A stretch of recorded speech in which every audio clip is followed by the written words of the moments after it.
هاي، أنا إيناس، والنهاردة هنتكلم مع بعض على موضوع جديد يخص العناية بالشعر الكيرلي. هنتكلم النهاردة عن إيه هي الأساسيات اللي أنا محتاجة تكون عندي سواء من أدوات أو منتجات علشان أقدر أبدأ روتين الشعر الكيرلي. الأول لازم نفهم إن في منتجات أساسية لازم تكون عندك ومنتجات دلع مش لازم تكون عندك. الحاجة التانية اللي لازم تعرفيها إن إحنا مش محتاجين أو مش مضطرين إن إحنا نشتري منتجات غالية في السعر. السعر مش هيفرق معانا في حاجة، المنتج ومكوناته وقوامه هما بس اللي هيفرقوا معاكي. وعلشان نقدر نحدد المنتجات المناسبة لازم نسأل نفسنا سؤال مهم أوي، وهو أنا طبيعة شعري إيه من حيث الشكل؟ شعري ستريت ولا ويفي ولا كيرلي ولا كويلي؟ لو عرفتي تحددي شكل شعرك صح هتعرفي تستخدمي ايه. مع العلم ان في شعور بيكون فيها اكتر من شكل، بس بيكون في شكل معين هو الغالب على الشعر وهو ده اللي بنختار على اساسه. لازم كمان تحددي طبيعة شعرك من حيث الملمس، يعني شعرك طري وناعم ولا جاف ولا شديد الجفاف. هي دي النقط المهمة والأساسية اللي لو عرفتيها هتقدري تحددي بمنتهى السهولة ايه طبيعة المنتجات المناسبة لشعرك. طيب ايه بقى الأساسيات اللي انت محتاجاها سواء من المنتجات أو من الأدوات علشان تقدري تبدأي روتين الشعر الكيرلي؟ تعالوا نبدأ بالمنتجات.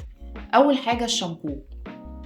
لو انتي فروة راسك جافة هتحتاجي يبقى عندك 2 نوع من الشامبو. الأول بيحتوي على السلفيت والتاني خالي من السلفيت. الشامبو الخالي من السلفيت وظيفته بتبقى ترطيب فروة الراس لو فروة الراس جافة أكتر من تنظيفها. أما الشامبو اللي بيحتوي على السلفيت فهو وظيفته إنه ينظف فروة الراس ولكن ما بيرطبهاش. أما لو فروة راسك دهنية هتكتفي بس بالشامبو اللي بيحتوي على السلفيت. تاني حاجة أساسية هي البلسم اللي بيساعدك تفكي تشابك الشعر وكمان بيرطبه. تالت حاجة أساسية وهي حمام الكريم عشان نستخدمه في الترطيب العميق للشعر أسبوعيا. رابع حاجة أساسية وهي الليف إن، والليف إن واللي هو باين من اسمه إنه بلسم يترك على الشعر وما بيتشطفش، وظيفته ترطيب الشعر بعد غسيله ويفضل مترطب وشكله حلو لما ينشف. خامس حاجة الجل. الجل ممكن يبقى أساسي عند بعض الناس وممكن لا، وده بيتحدد على درجة الهيشان في شعرك. كل ما درجة الهيشان في شعرك زادت كل ما كان الجل أساسي. وفي نقطة تانية مهمة بتحدد إذا كان الجل أساسي ولا لأ. لو شعرك الكيرلي فيه بيفك الجل برضو بيكون أساسي للنوع ده من الشعر علشان يعمل هولد لشكل الكيرلي أطول فترة ممكنة. إنما لو كل ده مش موجود في شعرك يبقى الجل مش أساسي. آخر حاجة في لستة المنتجات الأساسية وهي السيرم. السيرم وظيفته بيحبس الترطيب جوه الشعر وبنستخدمه علشان نفك بيه طبقة الجل أو الجل كاست بعد الشعر ما بينشف. وطبعا كلنا عارفين اننا ما ينفعش نفك طبقة الجل ولا نفك الكيرلز غير بمنتج قوامه زيتي زي السيرم، لانه بيمنع الهيشان او بيقلله لاقل درجة ممكنة.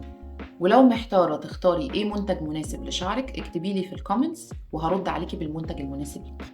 ندخل بقى على الادوات. اول اداة مهمة واساسية مشط سنان واسعة أو فرشة شعرها طري أو ناعم لتسليك الشعر. تاني حاجة مهمة وأساسية هي الفوطة المايكرو فايبر للتنشيف أو لإزالة الترطيب الزايد من الشعر، أو لو حتى هتحطيها على كتفك بعد ما تغسلي شعرك. المهم شعرك ما يلمسش القطن أبداً. تالت حاجة أساسية في الأدوات وهي كيس المخدة الستان أو البونيه الستان أو الاتنين مع بعض زي ما يعجبك. رابع حاجة أساسية وهي التوك الستان.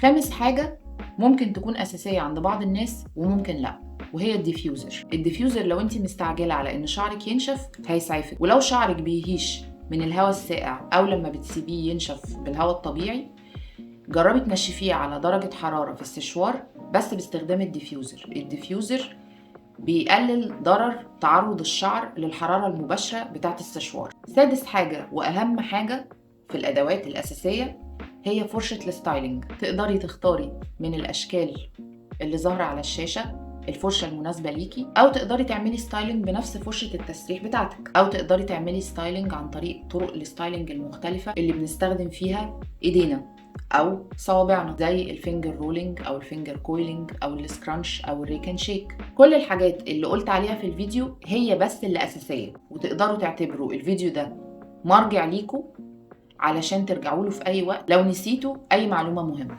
فما تنسوش تعملوا سيف للفيديو وتعملوا شير مع أصحابكم اللي مهتمين بروتين الشعر الكيرلي، وما تنسوش كمان تعملوا لايك وسبسكرايب للقناة علشان يوصلكم كل جديد. باي باي.